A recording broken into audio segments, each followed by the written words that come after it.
Roughly 110 million Americans are about to pay because banks are struggling, and these banks are now demanding that we pay monthly fees. I want to break down what's happening at this time, and I've talked about this over the past week, and we have actually seen JP Chase are telling their customers to prepare to pay for checking accounts. However, it's not just checking accounts.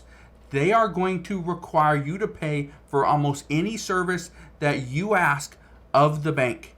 So I'm going to break all that down in just a moment. But again, if you have a bank account, you need to watch this entire video because you will be impacted. So the only thing I ask one thing. It takes 2 seconds. Go ahead, hit that like button if you enjoy these daily updates. And now let's begin.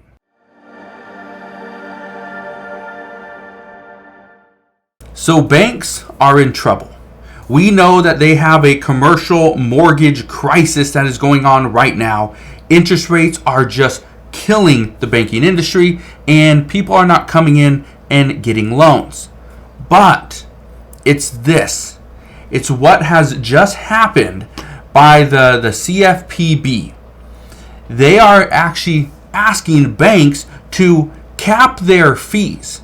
So if you are late on a credit card, guess what? You will not pay any more than $8. Or you have an overdraft fee of, let's say, $20. Nope. According to the CFPB, they are saying that no, we're going to cap that at just $3 per instance.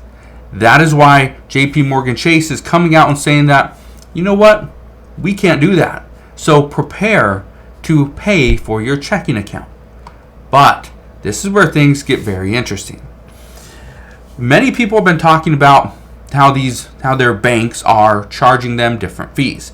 And I want to give you a little list here of some of these fees.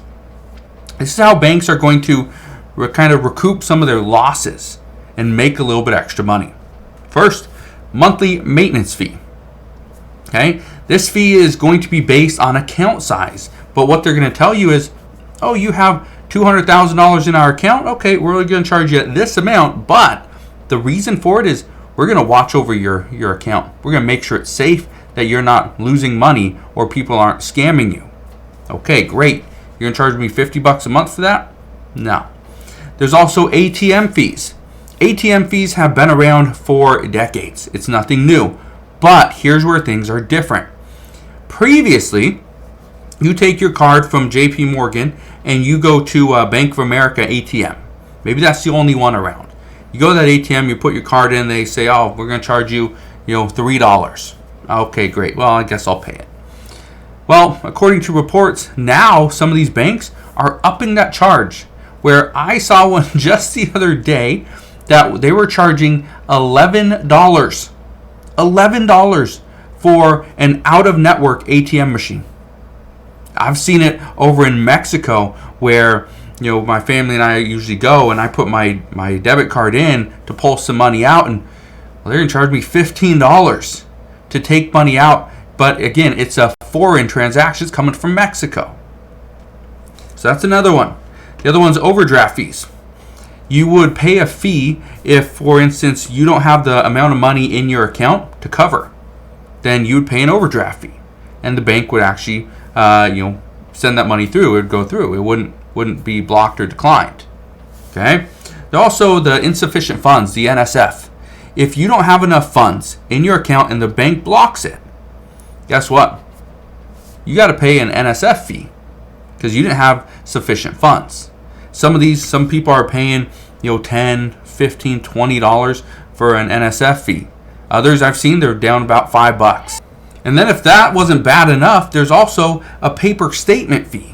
Now, I personally love to just get a paper statement every single month. Okay, this is how much money I have in this account. And I would be able to tell, okay, I got this much money here. It's went up or it's gone down. Right? I have this much money here and here and here. And I love just getting the paper statements until they started charging me for them. One of my bank accounts, they charge me, I think it's $11.49, something like that, per month just to have a paper statement. So guess what? I shut that one down, and now I get it emailed, but now I got to go in, print it out, and do all that. So it's not very convenient, but it is what it is. Another one, excessive transaction fees. If you continue to use your debit card and you're spending money at this, you're going to eat at Burger King, and then you go to Starbucks, and you go to the gas station, then the convenience store, and then you get a Slurpee, and you do all this other stuff. Some banks are saying that, whoa, we can't do that. You're charging too much to the card.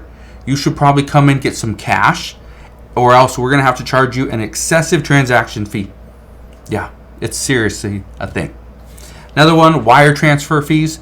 Normally they're about $10 to $20 whenever I go to any of my banks. But just recently, I went to a bank. It was not one that I had an account with. They were going to charge me $50 to do a wire transfer.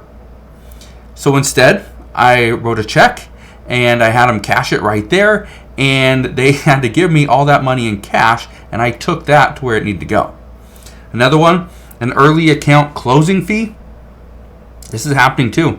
If you close your account, let's say you open up an account and it's open for like 6 months. There's some regional banks, I haven't seen it with the large banks like Chase, Citi, Bank of America, Wells Fargo, anybody like that, but there's some regional banks that if you close your account or attempt to close your account within 1 year, that they would charge you an early account closing fee. Yeah, again, it's seriously a thing.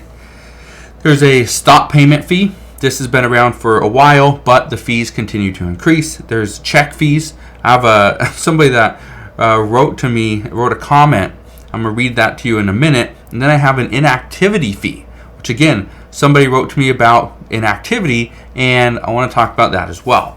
So let me read these comments that a few people left. Here's one. And let me know if you've had any of these things happen to you.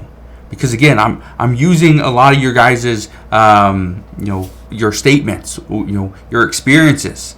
What have you guys been going through? Because this is what the majority of Americans are going through at this time. This person wrote to me and said, and I quote, "I thought it was a mistake when my bank charged me $8 for a sheet of 4 checks, but it wasn't. That's $2 per check." Now, what I think is interesting about this, because I went into a bank a week or two ago. And I hate going into the banks. But I went into this bank and I wanted to get some money out. They were going to charge me, I think, $4 for $4 or $8 for a cashier's check. And so they're like, can we take this out of your account? And I said, yeah, it's perfectly fine. But then I decided, you know what? What if I just asked them, do you have the money? Do you have the cash? I'll just take the cash and I'll save the $8 because I was just going to transfer it from one bank to another. And they're like, yeah, we have the cash. So essentially it's like, well, that's easier. Don't pay to have a cashier's check written. Don't pay to have a sheet of checks, right? Especially if you can just go in, take the cash, and pay that way. Another person wrote this to me. This person says, and I quote, $15 per month when I don't deposit a check. They are calling this an inactivity fee, which is different than the $7.95 per month I pay for a checking account with less than $5,000 in it.